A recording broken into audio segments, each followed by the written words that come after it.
अखलाक मालुनकर। मी आज या मंडणगड तहसीलदार ऑफिस कार्यालयामध्ये मी उभा आहे। दिनांक 4/9/2025 रोजी आमच्या तहसीलदार साहेबांनी एक चांगली मोठी कारवाई रेती वाळूच्या गाड्या पकडून इथे लावलेल्या आहेत अशी एक मोठी कारवाई केलेली आहे। परंतु ह्या कारवाईमध्ये एक पार्शियलिटी माझ्या दिसण्यात आलेली आहे आणि त्या पार्शियलिटीचे माझ्याकडे पुरावे देखील आहेत। या 3 गाड्या नसून या ठिकाणी 6 गाड्या होत्या आणि त्यातली गाड्या तहसीलदार साहेबांनी वाचवलेल्या आहेत। स्वतः तिथं जेसीबी अरेंज करून त्या गाड्या अनलोड करून स्वतः तहसीलदार साहेबांनी त्यांना सोडलेले त्या गोष्टीचे माझ्याकडे पुरावे आहेत। आणि आणखी वाळूच्या संदर्भामध्ये हे तहसीलदार साहेब कसे इन्व्हॉल्व आहेत आणि या वाळू माफियांना किती पद्धतीने केवढ्या पद्धतीने फॉर आहेत हे संपूर्ण पुराव्यासह मी अखलाक मालुनकर या तहसीलदार ग्राउंडला बोलतोय। आता तहसीलदार साहेबांनी जे ह्या 3 गाड्या पकडल्या आहेत, ॲक्च्युअली कायद्यामध्ये प्रोव्हिजन असं आहे की चोरी जर का कोणी केली तर चोरी करणारा चोर, त्याला विकत घेणारा पण आणि वाहतूक करणारा पण सगळेच चोर असतात।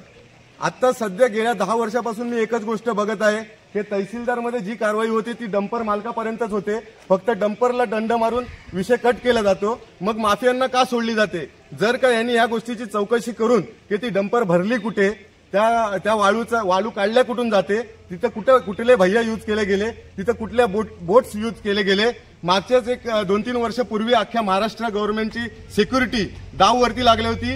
एक वेसल पाण्यामध्ये संशयित आढळला होता माप्रलमध्ये, म्हणून अख्ख्या महाराष्ट्राची सिक्युरिटी मग आर्मी असो पोलीसवाले असो सगळ्यांना काम लागला होता आणि करोडो रुपयाचा एक महाराष्ट्र शासनाचं त्या ह्याच्यामध्ये नुकसान झाला होता।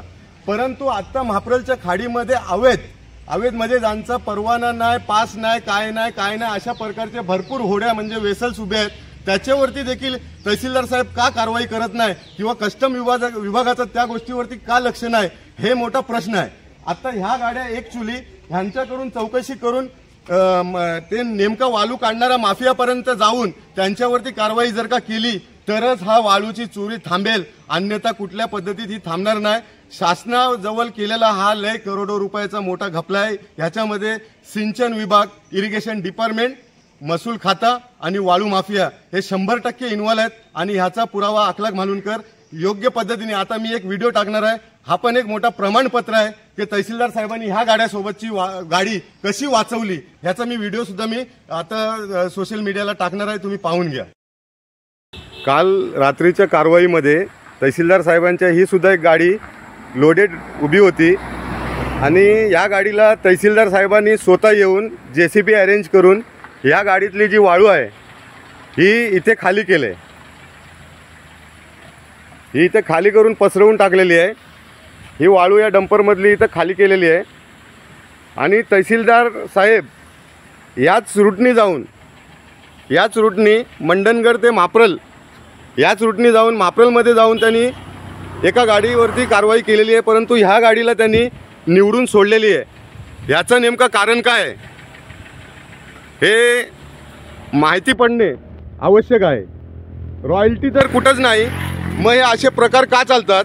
जर का 3 गाड्या आहेत तर ही गाडी कुठून वैध झाली आणि हिला का वाचवण्यात आली, हा पण एक मोठा प्रश्न आहे। परिसरामध्ये अवैध वाळू वाहतूक होते याचा सर्वात मोठा पुरावा म्हणजे न्यायालयाची इमारत, जी मंडणगडमध्ये न्यायालयाची इमारत उभी राहिलेली आहे, त्याला हजारो बराचची वाळू तिथं पोच झालेली आहे आणि ती वाळू ह्या तहसीलदार साहेबांच्या समोरून ह्याच मार्गाने न्यायालयाला खाली झालेली आहे।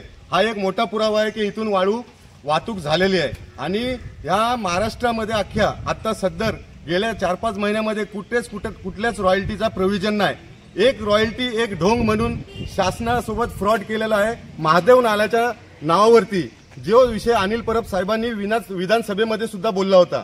महादेव नाला हा विषय 5 किलोमीटरचा गट आहे आणि ह्या 5 किलोमीटरचा गाळ साफ करण्याचं परमिशन भेटलेली होती आणि त्याच्यासाठी 500 ब्रॅकची रॉयल्टी इश्यू झालेली होती। परंतु महादेव नाल्यातून एक घमेल सुद्धा वाळू काढलेली नाही किंवा गाळ काढलेला नाही। बाहेर त्या महादेव नाल्याच्या वाळूच्या कन्सेप्ट खाली सावित्री उपसलेली आहे आणि सावित्रीचा करोडोचा महसूल सिंचन विभाग, तहसीलदार साहेब आणि 4 वाळू माफिया मिळून हे मोठा घोटाळा शासनासोबत केलेला आहे। तरी सदर वरिष्ठांनी या गोष्टीवरती लक्ष टाकून मी स्वतः सुद्धा या गोष्टीची चौकशी करून मी या सर्व अधिकाऱ्यांवरती रिट पिटिशन दाखल करणार आहे। परंतु तालुक्यातल्या जनतेने जर का आपले जस्टिस असं जर करत असतील, जर का अन्याय करत असतील आणि जनतेला जर का धोक्यात टाकत असतील, तर असे जस्टिस खुर्चीवरती असावे की नाही हे जनतेने ठरवायचं आहे. आणि अखलाक मालुनकर ह्या गोष्टीचा पाठपुरावा करून ह्याच्यामध्ये इन्व्हॉल्व असलेले, मग तहसीलदार साहेब असो किंवा कलेक्टर साहेब असो किंवा कोणी असो, या महसूलच्या मोठ्या चोरीमध्ये करोडोच्या घपल्यामध्ये इन्व्हॉल्व असणारे सगळ्यांवरती रिट पिटिशन दाखल करून त्यांची जागा त्यांना दाखवल्याशिवाय राहणार नाही. जय हिंद.